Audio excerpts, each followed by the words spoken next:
ধর্ষিতা হয়, আর মুখ্যমন্ত্রী বলেন মেয়েরা যেন রাত্রে না বেরোয়। তাই এই সরকারকে পাল্টে দিতে হবে, এই সরকারকে হারাতে হবে। আমার যুবক বন্ধুরা, আপনাদের বয়স চলে গেছে, চাকরি হয়নি, লক্ষ লক্ষ যুবক অকৃতদার থেকে গেছে, তার জন্য দায়ী হলো মমতা ব্যানার্জি। এই সরকারকে সমূলে উৎপাদন করার আবেদন নিয়ে আপনাদের কাছে এসেছি।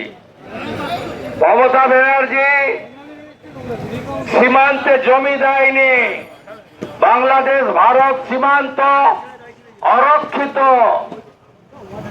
কোটি লক্ষ লক্ষ বাংলাদেশি মুসলিম অবৈধ অনুপ্রবেশকারী পশ্চিমবঙ্গে ঢুকে ল্যান্ড জিহাদ, লাভ জিহাদ কিছু বাকি রাখেনি বাংলায়।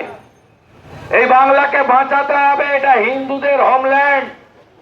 বাঙালি হিন্দুদের জন্য ডক্টর শ্যামাপ্রসাদ মুখার্জি স্বামী প্রণবানন্দ দিয়ে গেছিলেন, পয়লা বৈশাখে শপথ নিন, জামাতি তৃণমূলকে নির্মূল করুন, 29 তারিখ 4 নম্বর বোতাম টিপে সঞ্জয় সিংকে ভোট দিন। আপনার